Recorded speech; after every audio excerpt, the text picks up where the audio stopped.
সালামু আলাইকুম সবাইকে। প্রেম মিডিয়ার পক্ষ থেকে সবাইকে স্বাগতম। আজকে আমরা চলে এসেছি আরেকটি টপিক নিয়ে, তা হচ্ছে ভ্রূণীয় স্তর। অর্থাৎ আমরা জানি যে যখন একটি মানব শিশু জন্মায়, মানব শিশু প্রথম জাইগোট থেকে ভ্রূণে পরিণত হয় এবং এই ভ্রূণের তিনটি ভিন্ন ভিন্ন স্তর থাকে। একটি হচ্ছে অ্যাক্টোডার্ম, একটা হচ্ছে মেসোডার্ম, একটা হচ্ছে অ্যান্ডোডার্ম। এখন এই অ্যাক্টোডার্ম, মেসোডার্ম এবং অ্যান্ডোডার্ম থেকে পরবর্তীতে আমাদের যে বিভিন্ন অঙ্গাণু, যেমন পরিপাক নালী, তারপরে শোষণ নালী, এভাবে তৈরি হয় ectoderm, mesoderm, endoderm. Ectoderm, mesoderm, endoderm, এবং এগুলো থেকে পরবর্তীতে আমাদের যে বিভিন্ন পরিপাক নালী, শ্বসন নালী, শ্বাসনালী, এগুলো তৈরি হয়। আজকে আমরা এই বিষয়ে বিস্তারিত জানবো যে কোন ভ্রূণীয় স্তর থেকে আমাদের কোন অঙ্গাণুটা তৈরি হয়। এই টপিকটা থেকে এসএসসি বা মেডিকেল অ্যাডমিশনের প্রতিবারই এমসিকিউ আসে, এবারও ইনশাল্লাহ আসবে। তোমরা যদি আমাদের ক্লাসটা ঠিকভাবে করে থাকো তাহলে এই বিষয়ে তোমাদের আর সমস্যা হবে না। চলো আমরা পরের স্লাইডে চলে যাই। আচ্ছা, আমরা দেখতে পাচ্ছি অ্যাক্টোডার্ম, মেসোডার্ম এবং অ্যান্ডোডার্ম, এখানে তিনটা স্তর। সাধারণত অ্যাক্টোডার্ম থেকে আমাদের চোখ, অন্তঃকর্ণ এগুলো হয়, আর মেসোডার্ম থেকে যদি বলি রক্ত, রেচনতন্ত্র, তার অ্যান্ডোডার্ম থেকে পৌষ্টিকতন্ত্র, শ্বসনতন্ত্র। এবার আমরা অ্যাক্টোডার্ম নিয়ে যদি ডিটেলস আলোচনা করতে যাই, যে অ্যাক্টোডার্ম থেকে কোন কোন অঙ্গাণুগুলো আমাদের তৈরি হয়, আমরা যদি দেখি এখানে, তা হচ্ছে একটা ছন্দ তোমাদের জন্য ভ্যাট করে দিলাম, তা হচ্ছে অ্যানামুলের চোখের অপটিক স্নায়ুতে পাওয়ার অনেক। তুমি যদি এই ছন্দটা মনে রাখো, অ্যাক্টোডার্মের থেকে কোন কোন অঙ্গাণুগুলো তৈরি হয় তা সহজে মনে রাখতে পারবে। অ্যানামুলের চোখের অপটিক স্নায়ুতে পাওয়ার অনেক, অ্যানামুল থেকে আমরা মনে রাখতে পারবো অ্যাক্টোডার্ম থেকে হয় অ্যানামেল, এপিডার্মিস, ত্বকের এপিডার্মিস।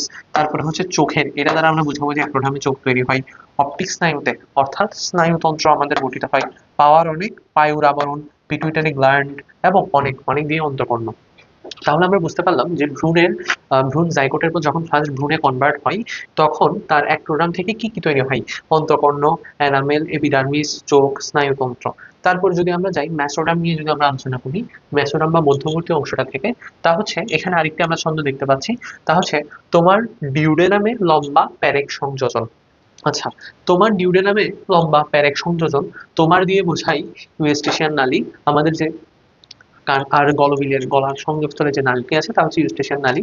তারপর হচ্ছে ডিউডেনাম, ডিউডেনাম দিয়ে আমরা বলতে পারি যে ড্যান্টিন, আমাদের দাঁতের ড্যান্টিন বা ডার্মিস। তারপর হচ্ছে ত্বকের ডার্মিস। তারপর হচ্ছে লম্বা, লম্বা দিয়ে আমরা জানি আমাদের লসিকা তন্ত্র। এবং পেরেক, পেরেক সংযোজনের মধ্যে পেরেক, এটাকে আমরা কয়েক ভাগে ভাগ করবো। পেতে হচ্ছে কি পেশি কলা, পৌষ্টিক তন্ত্র, তারপরে হচ্ছে রেচনতন্ত্র, পদে হচ্ছে কঙ্কালতন্ত্র। আর সংযোজন, সংযোজনে সং হচ্ছে সংবহনতন্ত্র, যোতে হচ্ছে যোজক কলা, জনন হচ্ছে কি জননতন্ত্র। তাহলে আমরা এটা এভাবে মনে রাখতে পারি যে মেসোডার্ম থেকে আমাদের কি কি তোমার তন্ত্র বা অঙ্গগুলা তৈরি হয়। যেমন একটু যদি সাম আপ করি, ইউস্টেশিয়ান নালী, ড্যান্টিন, লসিকা তন্ত্র, পেশি কলা, পৌষ্টিক তন্ত্র, তারপরে রেচন তন্ত্র, কঙ্কাল তন্ত্র, সংবহন, যোজক কলা, জনন তন্ত্র। আচ্ছা, পরবর্তীতে আমরা চলে যাব অ্যান্ড্রোডার্মে। আমরা যদি অ্যান্ড্রোডার্ম নিয়ে আলোচনা করি, তাহলে আমরা কি কি দেখতে পাই, যে আরেকটি ছন্দ এখানে আমরা দেখতে পাচ্ছি, যে কখনো জ্বরে অন্তরের মধ্যে অযথা সংশয় জাগে। আচ্ছা, কখনো জ্বরে, এখানে জ্বরে দিয়ে আমরা বুঝাবো জনন রেচন তন্ত্রের কিছু অংশ। আচ্ছা, অন্তরে, অন্তর হচ্ছে পৌষ্টিক নালীর অন্তঃস্থর, এবং মধ্যে দিয়ে বোঝাবো কি মিডল ইয়ার বা মধ্যকর্ণ। অযথা, অযথা, অযথার অ দিয়ে হচ্ছে কি, অ দিয়ে হচ্ছে অগ্নাশয়, জ দিয়ে হচ্ছে যকৃৎ, এবং থ দিয়ে হচ্ছে কি থাইমাস, থাইরয়েড অর্থাৎ থাইরয়েড গ্ল্যান্ড, কিন্তু আমরা এখানে অযথা দিয়ে পাবো। এরপর যদি বলি সংশয় জাগে, তা হচ্ছে শ্বসনতন্ত্র। তাহলে ডিয়ার স্টুডেন্টস, তোমরা খুব সহজেই যে বুঝতে পারছো যে অ্যাক্টোডার্ম, মেসোডার্ম এবং অ্যান্ড্রোডার্ম থেকে কোন কোন তন্ত্র বা অঙ্গগুলো তৈরি হয়। এই ক্লাসটি করার পর তোমাদের আশা করি আর কোনো প্রবলেম থাকবে না। আর প্লে স্টোরে আমাদের অ্যাপ চলে এসেছে, তোমরা তাহলে খুব সহজেই অনেকগুলো প্রায় হাজার হাজার প্রশ্ন প্র্যাকটিস করতে পারবে এবং ভালো ফিডব্যাকও পাবে এগুলা। তাহলে আজকে ক্লাসে এইটুকু, সবাইকে ধন্যবাদ, নেক্সট ক্লাসে দেখা হবে।